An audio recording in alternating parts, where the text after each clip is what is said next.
MGM, IHH, keynote speaker, United Nations, WHO, and BRICS-sponsored global health conferences.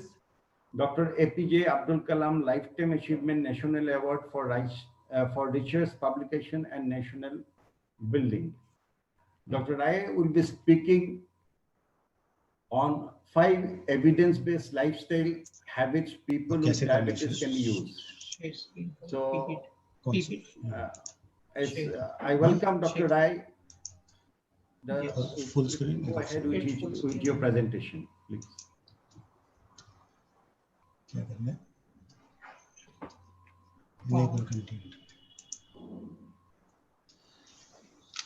Yeah, thank you, chairpersons, for your very kind words of introduction. And I also thank Dr. Bansi Sabu and Dr. Vasant Kumar, sir, for having included me in this prestigious conference. And so there is a lot of interesting information I have to share, and I will quickly go through because they gave me 5 evidence-based lifestyle habits. And at first I thought, what will I do? Because everyone knows eat less, walk more, smile more. But then when I started digging up in the literature, I myself was astonished to find so much new evidence has come that the landscape of existing lifestyle advices given to patients, I think, are going to change very recently. So new evidence is now emerging that diabetes is manageable, reversible, and also preventable with help of healthy lifestyle habits. And exercise prescription for diabetes, we all know as diabetologists, we have been giving exercise prescription for 150 minutes of aerobic exercise and 2 times strength training exercise. That has been the ADA recommendation. But recently what is happening is that these scientists are now trying to see and compare one stretch exercise with 3 small post-meal walks of 15 or 10 minutes. And this was done in elderly patients. This study was done in elderly patients and Diabetes Care. It was published in 2013. They showed that your glucose and glycemia HbA1c is better if you walk 3 times after meals rather than a continuous stretch. This is again study by Reynolds in Diabetologia in 2016. Again, the same thing. 3 times walking 10 minutes, much better than walking 30 minutes together in terms of glycemia, but wanted to see in Indian setting what is happening. So in Indian setting, this is from the Bansali group from the PGI Chandigarh. What they have shown here is that 15 minutes after each meal, they have these patients, they made him walk. And after 2 months crossover, same patients were walking 45 minutes a day. Speed was 4.8 kilometers per hour, which is a moderate exercise. And again, they saw that the glycemia was less, PP blood sugar was less, and overall HbA1c was much better. So now, and the way it works is that when you exercise, your GLUT4 receptors or GLUT4 receptors, whether glucose transporters, are upregulated, seen more in the membranes of your sarcomeres, and they take in more sugar while you exercise.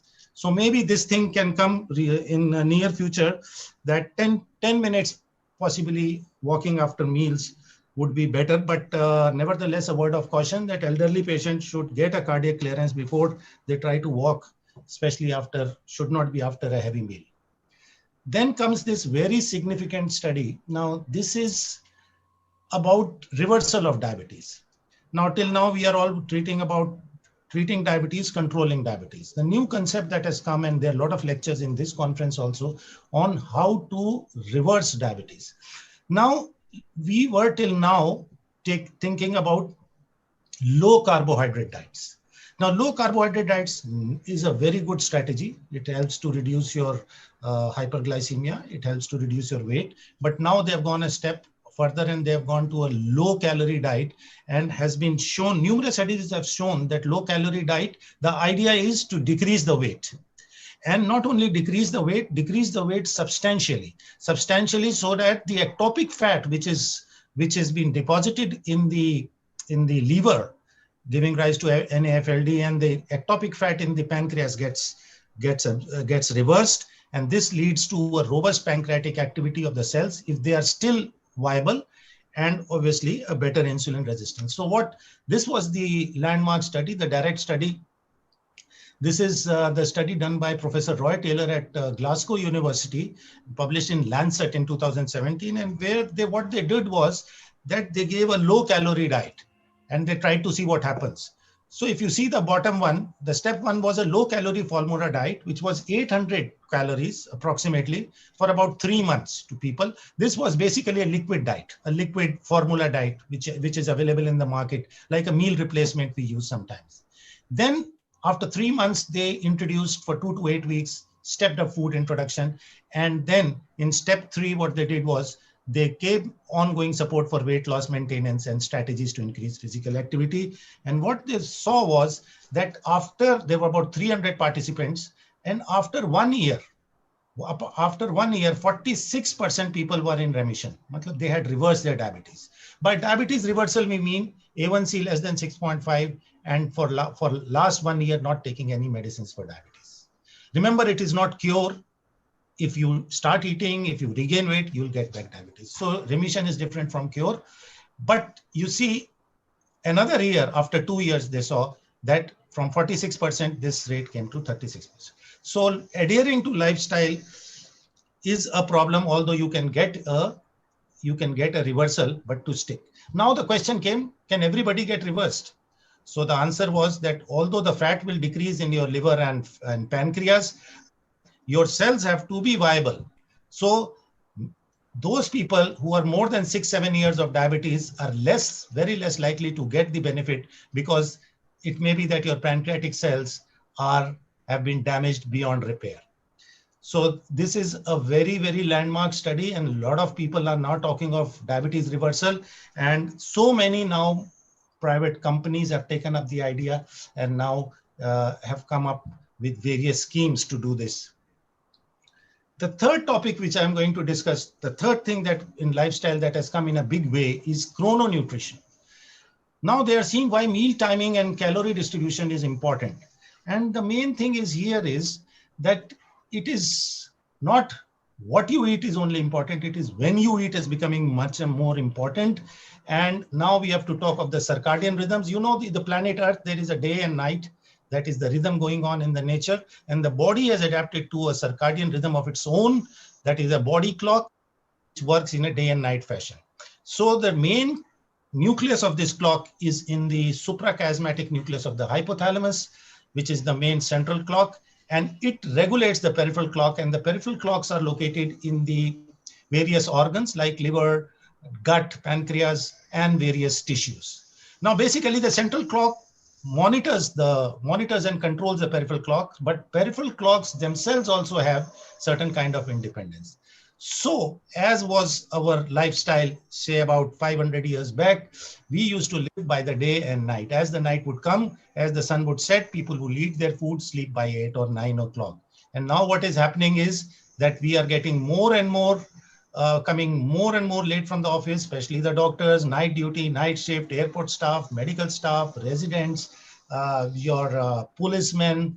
So all your habits all the time have gone out of the circadian rhythm. And what has happened is that the clock has become desynchronized, and the central and peripheral clocks also have become desynchronized. And what happens is, if your clock timings are not synchronized, your internal clock, so what you get is metabolic disorders. And this is very simplistic view I'm trying to give because of constraint of time. But if your clocks are synchronized, then what you get is a healthy body. So what they have seen is that late night eating is one of the things, and late night sleeping, sleep deprivation is one of the things that is causing these metabolic disorders. And there are a lot of studies which have seen that timing of food predicts weight loss effectiveness. Timing of food is related to obesity. Skipping of breakfast is related to obesity. So in this chrononutrition, what is coming is, what we are seeing is, we are seeing 2-3 things. We are seeing the regularity of the food, the timing of the food, and the nutrient sequence. Nutrient sequence goes more with the nutritionist, but nutrient sequences try to take more proteins in the beginning and less carbs, and that too in the end, so that your stomach is more full with proteins, vegetables, and salads. Now, timing is important. Supposing people think they will skip the breakfast, and so the total calorie amount will go down, and they will improve in their weight, and diabetes, no. Numerous studies have shown skipping breakfast will cause you more obese, your total intake becomes more, and you are a good metabolism because of the circadian rhythm in the morning. But if you are taking it in the evening, you are going to have a metabolic problem. So they say 70% of your intake of calories should be before the evening time, so that only 1/3 or 25% is left for the night. So this chrononutrition now is coming in a big way. In fact, now they say that obesity is also a chronobiological disease. And not only it affects you, it affects your microbiota, which was the previous lecture. So surprising to know that microbiota also have a circadian rhythm. If that get destroyed, more chances of diabetes and obesity. Now, this is again a concept that has come in a big way. This is the fourth one I'm going to deal. This has come in a big way, and there are a lot of companies who have come in private and doing this. Just a concept I'll try to explain to you. Now is the time to come to personalize your nutrition. Now is not the time to give a 1400, 1500, 1600, 1800 calorie diet sheet. That to all patients, it is about this. And now the idea came because they saw that it is the nutrition and the changes in our nutrition over 200-300 years, which have caused a major epidemic of metabolic syndrome and diabetes. They knew this. And what is healthy nutrition? Nobody knew, because this is Time magazine. One time they were saying cholesterol is bad. The second time they started saying eat butter and eat ghee. So really there was no idea. So there is a very, very interested group in Weizmann University in Israel. These Israeli workers, under the guidance of Professor Ilan Siegel and Ilan Ilanov, they have various PhD students, and they have done very good studies on artificial sweeteners, which I presented last RSSDI. And they have done this study in the personalized nutrition study. And here what their idea was that if you give a piece of bread to 4 people, their glucose profile will be different. Their glucose raising will be different. You see the number 3 hardly raises his sugar. Number 4 hardly raises his sugar with 1 piece of bread, and see 1 or 2. So bread may be okay for you. It may be very bad for me. So that was the idea that led them to this research, which was published in 2015 in prestigious journal Cell. And this is basically what they do. This was very complicated, but they took 800 people. So they took a large number of people. They gave them different foods. They put them on continuous glucose monitoring. They gave them various meals and took number of tests. They took number of tests, number of questionnaires, food frequency, lifestyle, medical, anthropometrics, blood test, and above all, they tested the gut microbiome. They have become specialized in testing gut microbiome. Even companies from America are sending to Israel to test gut microbiome. And this is what they did. Then they saw that a person with the same meal, 2 different persons were responding differently. All this data, they put it in the computer, and this professor of computer science, professor of mathematics got together with these doctors, and with help of artificial intelligence, they made an algorithm which could predict the effect of different foods which will have on your body. And this is just an example showing how a cookie and a banana in different people have a different effect. So what explains this variability of food? It was genetics is one, type of nutrition is one, lifestyle is one, but the main thing they found out was the microbiota.